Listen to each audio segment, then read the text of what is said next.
द्वादशम श्रेणी रे अध्ययन करुथिबा छात्र छात्री माननकु मोर शुभेच्छा अभिनंदन। मु श्रीमती बनितापति आमर प्रथम विषय वस्तु को जीवा आमर कविता वंदे उत्कल जननी, जहार कवि हेउछंती कांत कवि लक्ष्मीकांत महापात्र। तांकर जन्म 1888 मसीहा डिसेम्बर 9 तारिख आ मृत्यु 1953 मसीहा फेब्रुआरी 24 तारिख। पिला माने तांको उपाधि दिया जाइथिला कांत कवि। आमे समस्ते जानिथिबा ओडिया घरर गोटे बड़ पर्व होछि माणबसा, लक्ष्मींकर बार। एई माणबसा गुरुवार रे जन्म ग्रहण करिथिबारु तांकर नाम हेउछि लक्ष्मीकांत। कटक एवं बालेश्वर रे से हाई स्कूल शिक्षा समाप्त करिथिले। कटक रे से शिक्षा आरंभ करिथिले। एइथि पई तांकर पिता कटक रे शिक्षकता करुथिबा समय रे से कटक रे ही जन्म ग्रहण करिथिले।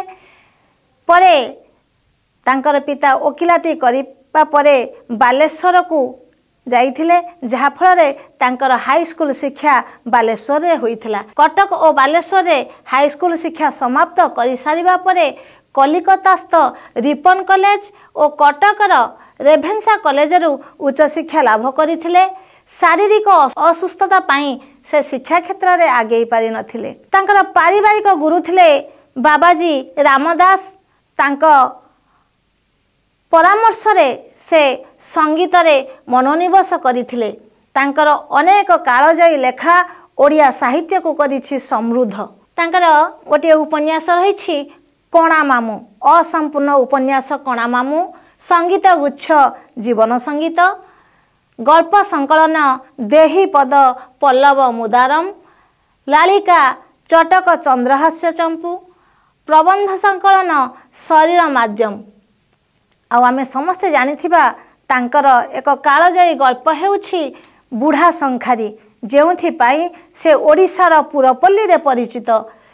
एवं आ गोटे सुंदर कविता तांकर भजनटीए रहिछि सबुथिरु मते वंचित करी केहू जसबाना उड़ाई बहे। एई गीत पाई से मध्य ओडिशार पुरपल्ली रे परिचित। जातीयवादी तांक लेखा गुड़िकारे जातीयवादी चेतना और देशात्मबोध भावना रही थाए। एई वंदे उत्कल जननीटी तांकर एक देशात्मबोधक कविता, जेउथिरे ओडिशार कोण विकोणर चित्र को से स्थापन करिछंती। उत्कल जननीकर आभा शोभा को अति सुंदर भावरे ए कविता रे से प्रकाश करिछंती। सेथि पाई ओडिशा सरकार एही कविताटी को 2020 मसीहा जून 7 तारिख रे राज्य संगीतर मान्यता प्रदान करिछंती। एबे आमे कवितार पृष्ठभूमि को जिबा। कवितार प्रथम घोषा पद को आमे देखिबा वंदे उत्कल जननी। कवि एई कवितारे प्रथमे उत्कल जननी को माता बोली संबोधन करी तांको पाद वंदना करिछंती एवं तांको प्रणति जणाइछंती। वंदे उत्कल जननी। पिला माने कविता को आमे टिके स्वर रे आवृत्ति करिबा, तापरे आमे ताको व्याख्या करिबा। कविताटीर मु आवृत्ति करुछि कविताटी को।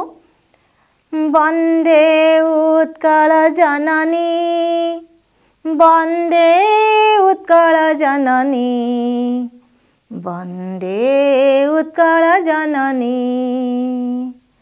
चारु हासमय चारु भासमय, चारु हासमय चारु भासमय, जननी जननी जननी, जननी जननी जननी।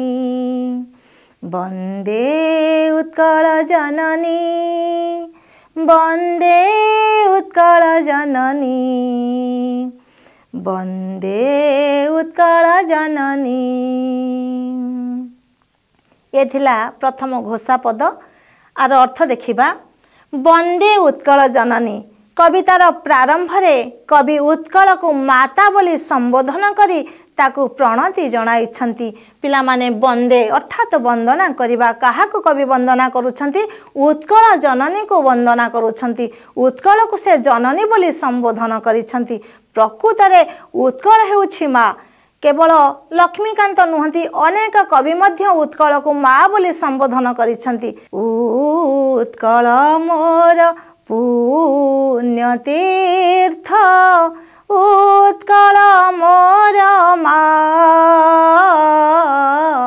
उत्कल मोर माँ इतिहास भरा इतिहास जार इतिहास भरा इतिहास जार तापादरे शिरानुआ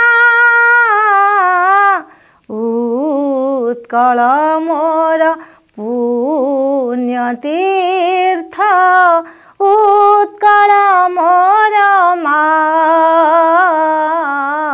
उत्कल मोर माँ तेणु उत्कल हेउछि आम मानकर माँ कवि मध्य एठी उत्कल को माँ बोली संबोधन करी माँ को निकटरे वंदना करिछन्ति तापरे वंदे उत्कल जननी चारु भाषमयी जननी जननी जननी चारु चारु कहले सुंदर हास कहले हस ताहले चारु हासमयी कहले जहार हस सुंदर से भली भाष भाष कहले भाषा चारु भाषमयी कहले जहार भाषा सुंदर अर्थात एठी उत्कल जननीकर हस जेपरि सुंदर भाषा मध्य सेही परि सुंदर प्रकृत रे आमर ओडिया भाषा बहुत सुंदर सेइथि पई परा कुहा जाय भाई हो आमे ओडिया जाति काले काले चालू आमे फुलाई छाती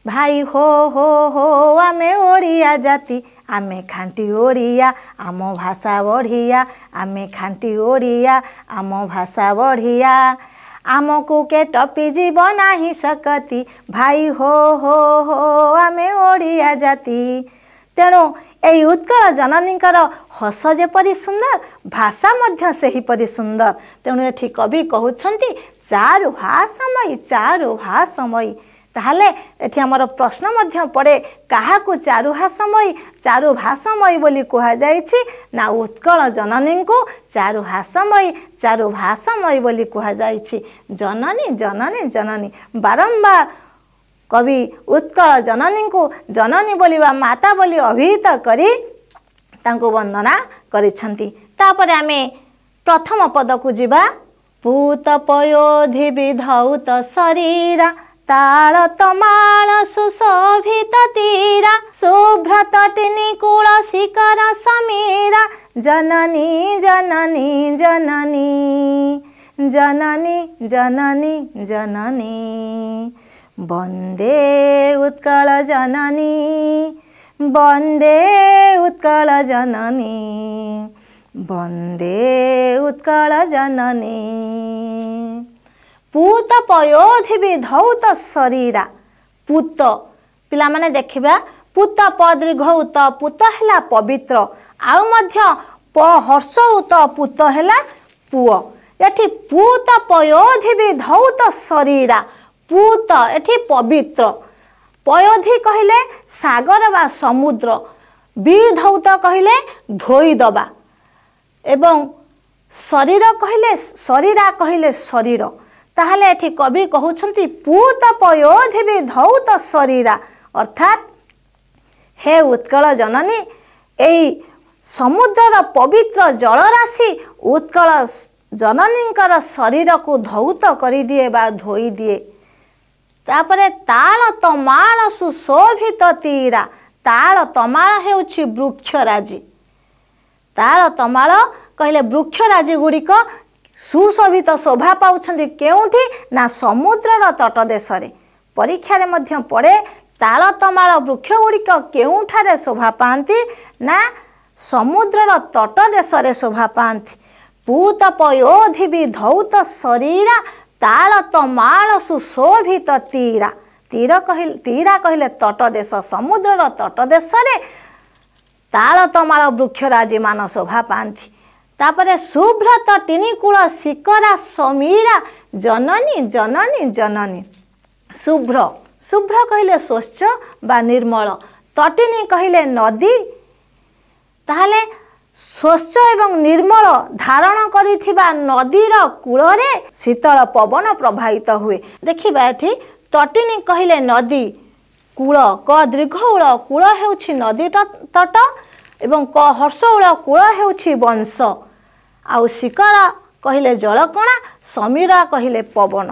ताहले स्वच्छ एवं निर्मल जल धारण करिथिबा नदीर कूलरे शीतल पवन प्रवाहित हेउछि। जननी जननी जननी ए हेउछि आमर प्रथम पदर अर्थ। पिला माने आमे एही विषयर कवि परिचय, घोषापद एवं प्रथम पद तो बुझिले, सेथिरु आमे किछि प्रश्न उत्तर आलोचना करिबा। ताहले प्रथम प्रश्न, कांत कवि लक्ष्मीकांतंकर पैतृक ग्रामर नाम कौन? आर उत्तर हेउछि भद्रक जिलार तालपदा। आमर द्वितीय प्रश्न, कांत कविंकर मातांक नाम कौन थिला? तार उत्तर हेउछि राधामणि देवी। तृतीय प्रश्न, वंदे उत्कल जननी कविताटी केबे जातीय संगीतर मान्यता पाइला? तार उत्तर 2020 मसीहा जून 7 तारिख रे। तापर प्रश्न को जीवा,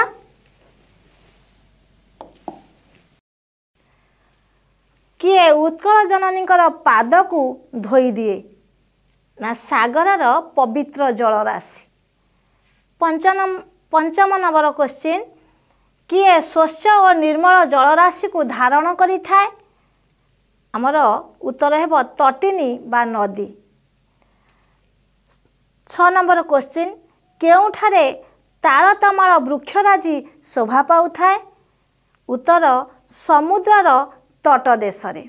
आमे प्रथम पद को बुझी सारी थिले, एबे द्वितीय पद को जीवा।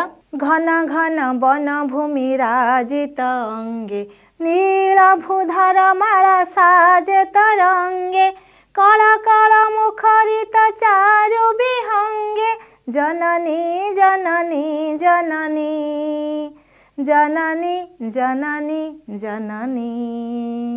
वंदे उत्कल जननी, वंदे उत्कल जननी, वंदे उत्कल जननी। एबे बुझिबा, घन घन वनभूमि राजित अंगे। पिला माने अर्थ देखिबा, घन घन कहले बहलिया बा गाढ़, आउ घन रो अन्य गोटे नाम रही मेघ, एवं घन कहले तीनोटी अंकर गुणन। एठी ताहले घन कहले कौन ना बहलिया। सही परी वन, वन कहले अरण्य बा तोटा को मध्य वन बोली बुझा जाए, तेणु एठी वन कहले अरण्य। राजित कहले शोभा पाए, अंग अंगे कहले अंगरे बा शरीर रे। ताहले एठी घन घन वनभूमि राजित अंगे, घन गहलिया वनभूमि यही उत्कल मातांक अंग बा शरीर रे शोभा पाए।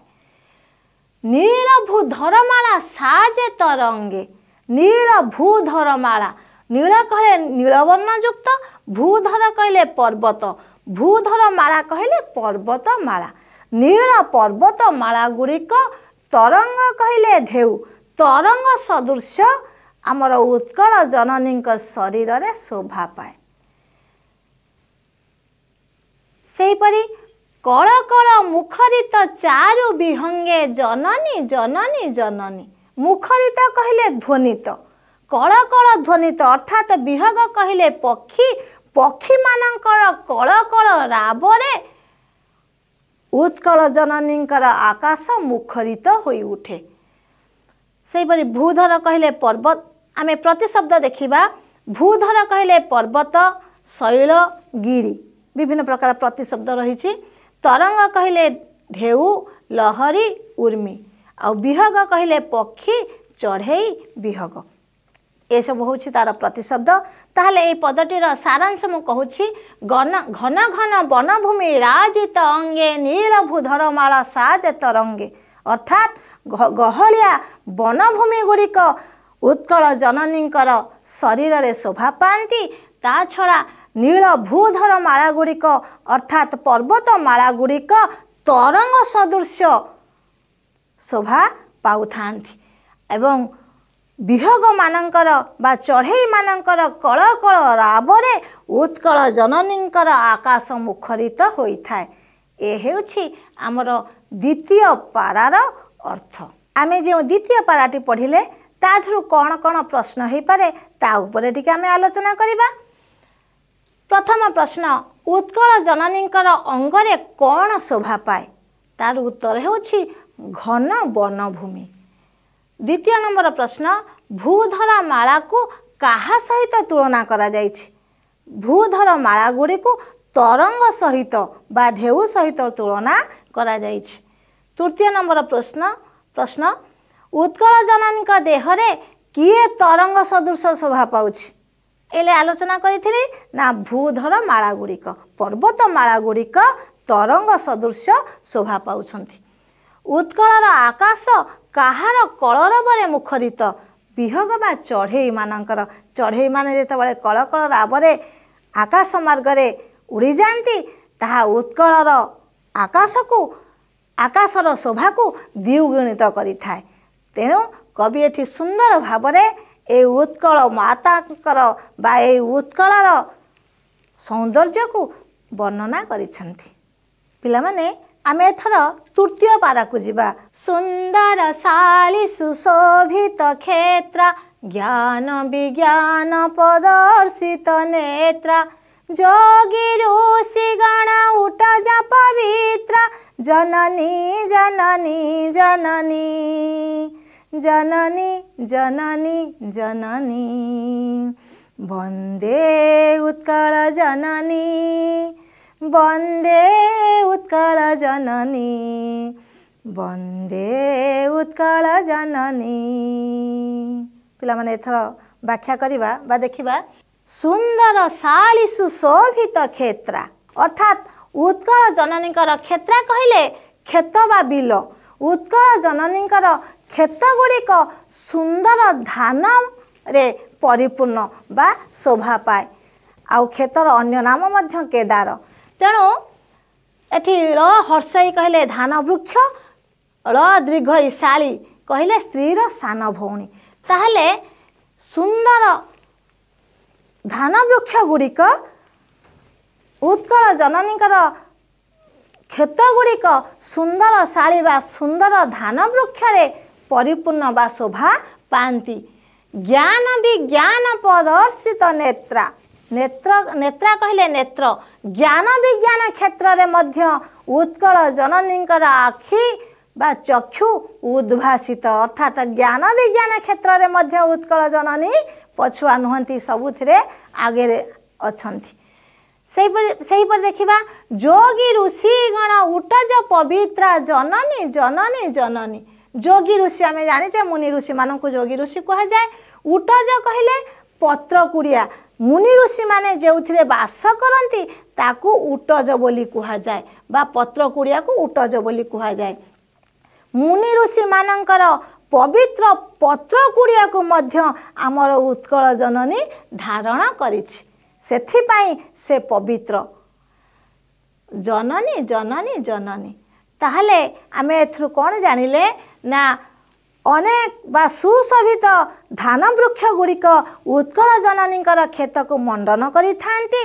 ज्ञान विज्ञान क्षेत्र रे उत्कल जननींकर चक्षु उद्भासित एवं मुनि ऋषि मानकर पवित्र पत्र कुड़िया को धारण करी उत्कल जननी पवित्र। एही पदरे केतेक प्रश्न उत्तर आमे आलोचना करिबा। उत्कल जननींकर खेत गुड़िक केउथिरे शोभा पाती? पिला माने सुंदर धान वृक्षर शोभा पाती। सेही परि 2 नंबर केउथिरे उत्कल जननींकर नेत्र उद्भासित? तार उत्तर हेबो ज्ञान विज्ञान क्षेत्र रे। तृतीय नंबर प्रश्न केउ मानकर वासस्थान को उटज बोली कहा जाए? ना तार उत्तर मुनि ऋषि मानकर। सेहीपरि चतुर्थ नंबर प्रश्न, केउ मानकर वासस्थान को धारण करी उत्कल जननी पवित्र होइछि ना जोगी ऋषि मानकर बा मुनि ऋषि मानकर। पिला माने आमे एथर चतुर्थ पद को जिबा।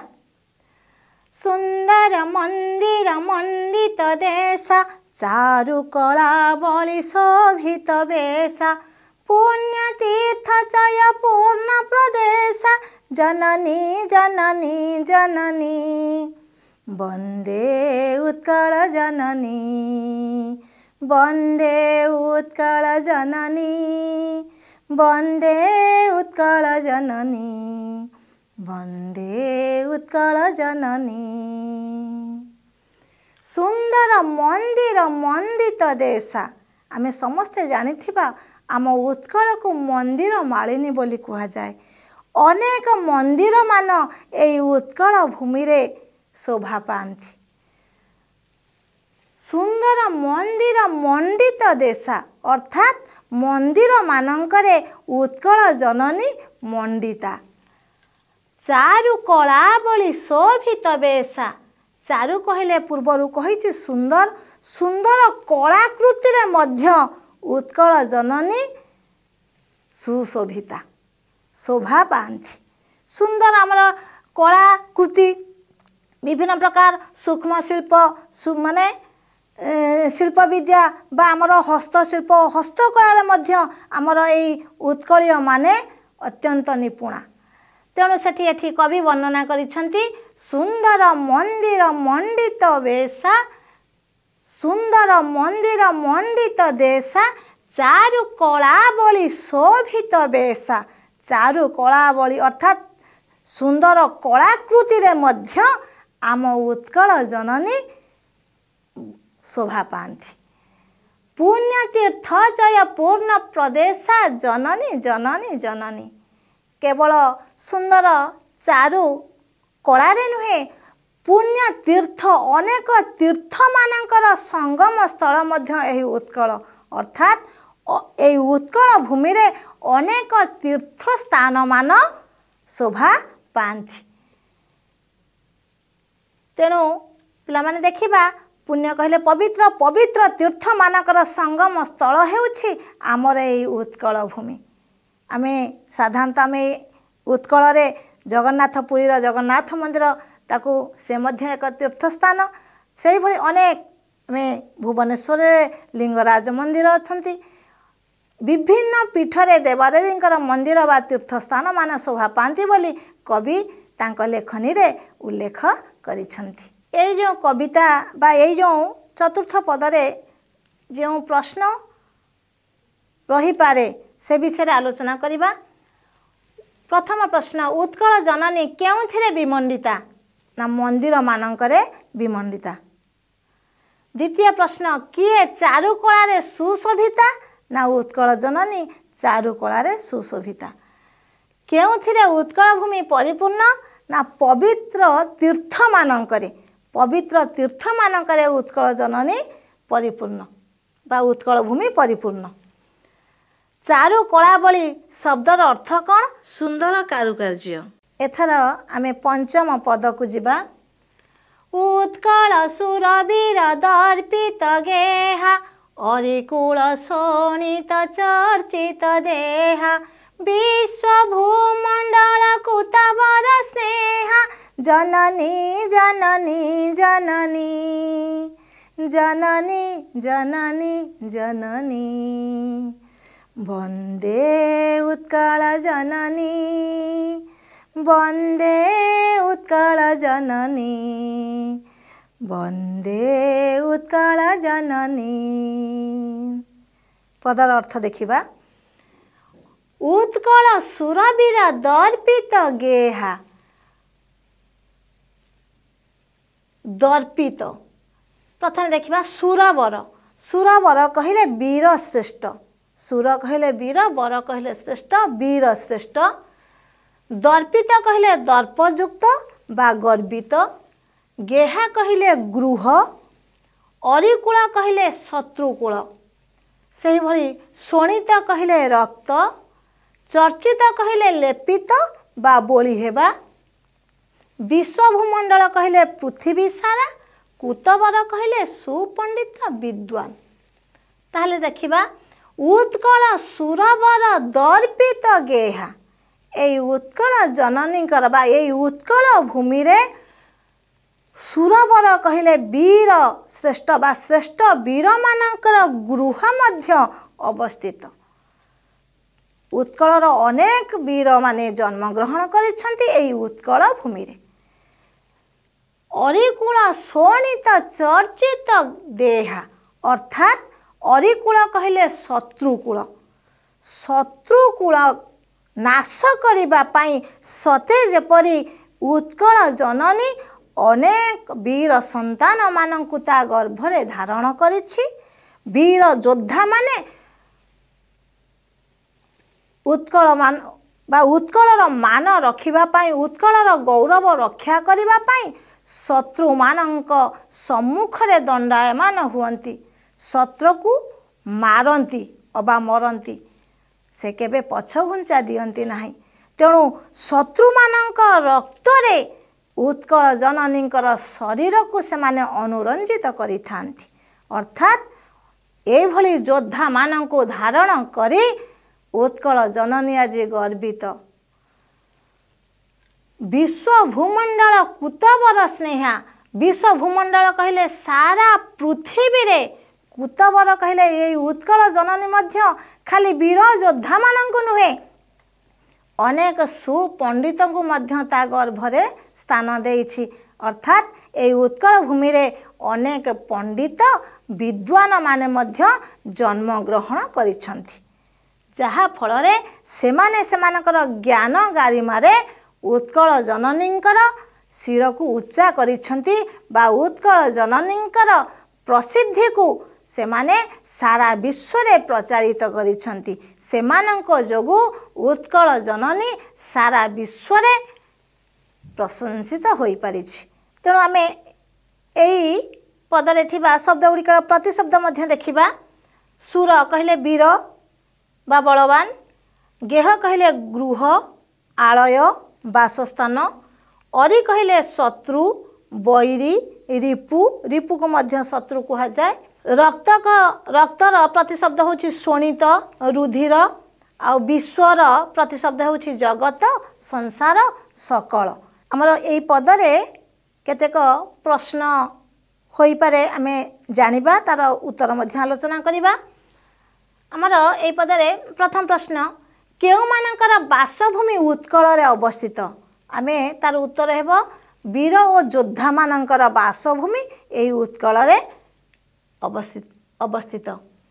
दुई नंबर प्रश्न, वीर और योद्धा मानकर बासभूमि केउठारे अवस्थित? सेही प्रश्न को आमे ओलटाई देइछे ना उत्कल रे। तृतीय नंबर प्रश्न, काहार रक्तरे उत्कल जननी शरीर अनुरंजित? निश्चित भाव में शत्रु मानकर। चतुर्थ नंबर प्रश्न, समग्र विश्व रे केउ माने स्नेहर भाजन होई पारिछंती? ना ओडिशार गुणी ज्ञानी और विद्वान माने। ओडिशार ज्ञानी गुणी विद्वान माने सेमानकर विद्या बलरे सारा विश्व रे प्रशंसित होई पारिछंती। सारा विश्व ए ओडिशार ज्ञानी गुणी मानंको प्रशंसित करिछि। एबे आमे षष्ठ पद बा शेष पद को जिबा। कविकुल मौली सुनंदन वंद्या, भुवन विघोषित कीर्ति अनिंद्या, धन्य पुण्य चिर शरण्य जननी जननी जननी जननी जननी जननी, वंदे उत्कल जननी वंदे उत्कल जननी वंदे उत्कल जननी। कविकुल मौली सुनंदन वंद्या, आमे ए पदर शब्दार्थ देखिबा। मौली, मौली कहले अग्र बा मुकुट, कविकुल कहले कवि समाज। आमे समस्ते जानिथिबा ओडिसा रे अनेक कवि बा लेखक तांको लेखनी चालना करी ओडिशार गर्व गारिमा को सारा विश्व रे प्रचारित करिसंथि। तेणु कविकुल बा कवि समाज मौली कहले अग्र बा मुकुट, सुनंदन कहले सुपुत्र, बंद्या कहले वंदनीय, भुवन कहले जगत बा समग्र विश्व, विघोषित कहले ध्वनित बा प्रचारित, कीर्ति कहले जस बा ख्याति, धन्य माने धन्यर योग्य बा धन्यर पात्र, पुण्य कहले पुण्यवती, चिर कहले सर्वदा बा सबुबेले, शरण्य कहले शरणदात्री। ताले जीवा अर्थ बुझिबा कविकुल मौली सुनंदन बंद्या। अनेक कविकुल एई उत्कल भूमि रे जन्म होइछंती। सेमानंकर लेखनी चालना करी एई उत्कल भूमि को प्रशंसित करिछंती। उत्कलर गर्व गारिमा को सेमानंक लेखारे स्थान दे सारा विश्व रे प्रचारित करिछंती। उत्कल जे केते महान ताहा तांक लेखारे परिस्फुटन होइछि। भुवन विघोषित कीर्ति अनिद्या, अर्थात भुवन विघोषित, विघोषित कहले ध्वनित, सारा विश्व रे भुवन रे ए उत्कलर कीर्ति को से माने प्रचारित करिछंती। उत्कल जननी वंदनिया पूजनिया, कौन पाई से चिर वंदनिया, एथि पाई धन्य पुण्य चिर शरण्य। उत्कल जननी चिर शरणदात्री, अर्थात से माँ होई समस्त प्राणी जगत को से ता कोल रे धारण करिछि बा आश्रय देइछि बा शरण देइछि, सेथि पाई से शरणदात्री, ताकू शरणदात्री बोली कुहा जाए। आउ परीक्षा रे पड़े उत्कल जननी केउथि पाई धन्या ना से शरणदात्री होइथिबारु। तेणु जेहेतु उत्कल जननी चिर शरणदात्री सेथिपाई से धन्या। ए पदर आमे प्रतिशब्द प्रथमे जानिबा, तापर आमे प्रश्न आलोचना करिबा। मौली, मौली कहले तो हम कहितली मुकुट बा अग्रभाग, तार प्रतिशब्द चूड़ा, किरीट, मस्तक।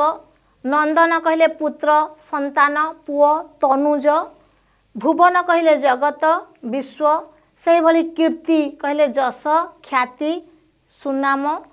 चिर कहले नित्य, सर्वदा, दीर्घकाल, अनंत काल। पिला माने एठी च हर्षेर चिर कहले ए सब कथा को आमे बुझिबा बा सर्वदा बा चिरदिन बा सबुदिन। किंतु आउ गोटी अछि च दीर्घेर चिर कहले गाईर चिर। एथर आमे प्रश्न आलोचना करिबा एई पदटीर। केउ मानक द्वारा उत्कल जननी वंदनिया, महान कवि और सुपुत्र मानक द्वारा उत्कल जननी वंदनिया। 2 नंबर, कहार प्रशंसनीय कीर्ति सारा विश्व रे प्रचारित ना उत्कल जननीकर। उत्कल जननीकर प्रशंसनीय कीर्ति सारा विश्व रे प्रचारित होइछि। केउथि पई उत्कल जननी चिर नमस्या ना से शरणदात्री होइथिबारु। कहिछि उत्कल जननी शरणदात्री, चिर शरणदात्री, तार समग्र प्राणी जगत जीव जगत को से ता कोल रे स्थान देइछि, चिर शरण देइछि।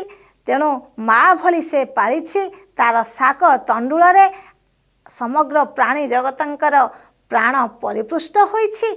सेथि पाई से शरणदात्री आउ से धन्या। एथु आमे जानिले उत्कल जननी कौन पाई चिर नमस्या ना से चिर शरणदात्री होइथिबारु।